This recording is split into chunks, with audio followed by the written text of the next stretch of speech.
My name's Lynette Leith and I am Vice Principal for Curriculum and Skills at Hull College.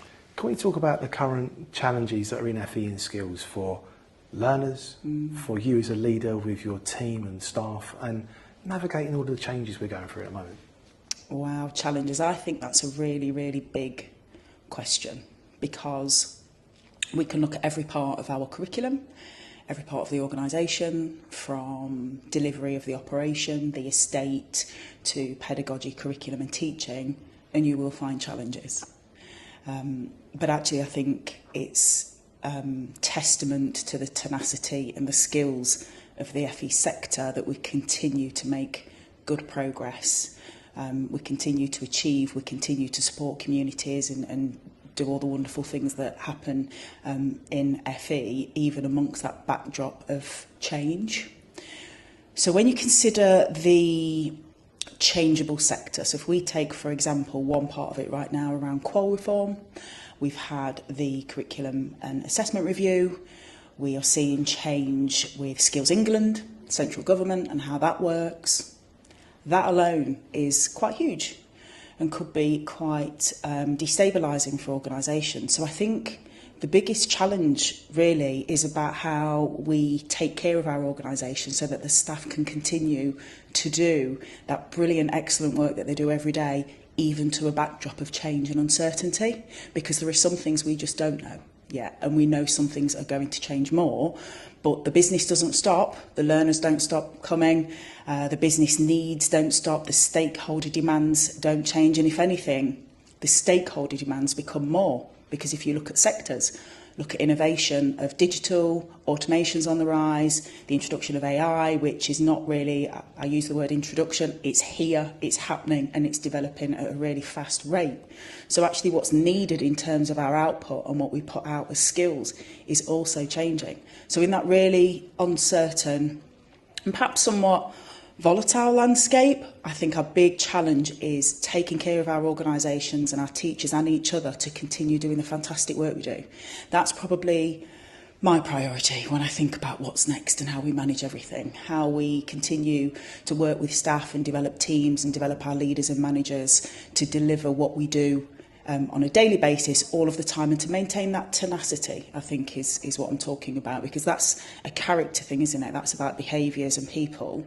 And in a space of change where there's lots of challenge, that can be I'm very alive to how difficult that can be. So I think that's probably, in a system that's quite changeable at the moment, what I think is one of the biggest challenges, keeping the ship going. Can we talk about socio-economic inequalities in education? Yes, so I have delivered a session around that, which was really good, actually. Excellent engagement, some really good conversation, and to meet with practitioners and have a discussion around this was really brilliant. For me, it's an area that I'm researching, but I'm looking specifically at core skills and character education in that. Because we know, we've been tackling, when I say we, I mean the country, have been tackling social and economic challenges for years, haven't gone away. If you look back as far as the Social Mobility Act, it said then where you come from has great weight on how well you do in life. That was echoed in the Levelling Up strategy. We can hear it in research and you can read about it in the curriculum and assessment review. So that hasn't changed. And actually, since, for example, the impact of COVID, we've seen an impact on cost of living. So actually more of the UK is living with deprivation. But from an educational perspective, what I'm really interested in is how, not just focusing on qualifications, but thinking about core and character skill development as a mobiliser for change for those who've perhaps had it really hard up until the point that they got to FE. We know that the deprivation gap starts to show up as young as the age of 7 in education. So if a young child is the most academically able in an area of really high deprivation, they start to underperform in comparison to their peer in a more affluent area at the age of 7. And that follows them right through to FE. And we can see that in the outcomes. We know that only 1 in 10 young people get that level 3 by age 19, and only 1 in 7 get the level 2. So when they get to that point and they're with us in FE, I don't think it's about qualifications alone. And I don't think qualifications are the mobiliser for social mobility alone. They are important, they are valid, we are developing practical competence within them.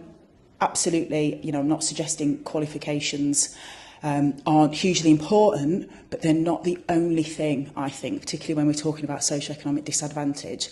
So I'm focusing on core and character development and how we look at that through a 21st century lens, because it is something more than employability. Again, if you think about digital, about AI, about the transition of jobs, many jobs that are available today won't be there in 10 years and there'll be new jobs. So how we enable people to develop their growth mindset, to be critical thinkers, to be analytical and to develop all of those character skills is going to be really important to carry them through what we're seeing now in terms of transformation in industries.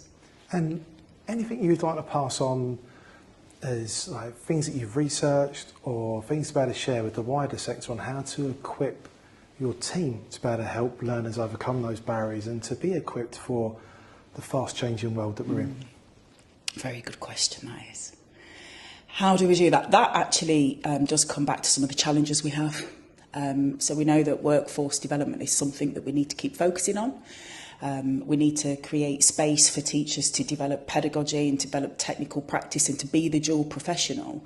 But the things we're talking about now around socioeconomic disadvantage and that core and character thing is something more than that. So it's about how we create spaces for teachers to perhaps become more confident to hold these kind of conversations with students.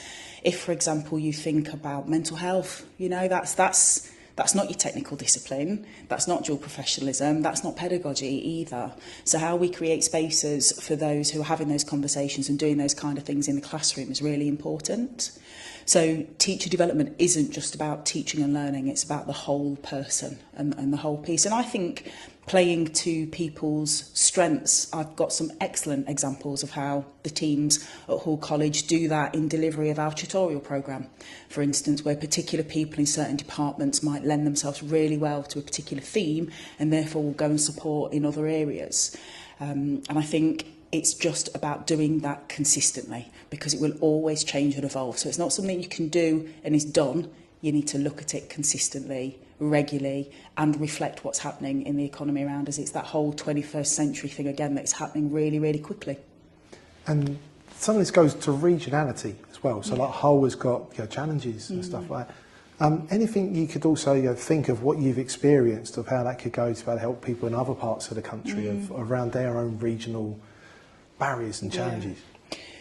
I think there is something about recognising them and recognising context, but that's not an excuse. And actually, it's a colleague and friend in the sector said a saying that I love: "Your context as a challenge and not an excuse," is the particular phrase. So it's how we accept that context and recognise. So at Hull, for example, we're the 4th most deprived place in the country, 2nd most deprived place educationally. We lag behind on level 2, level 3 and level 4 outcomes.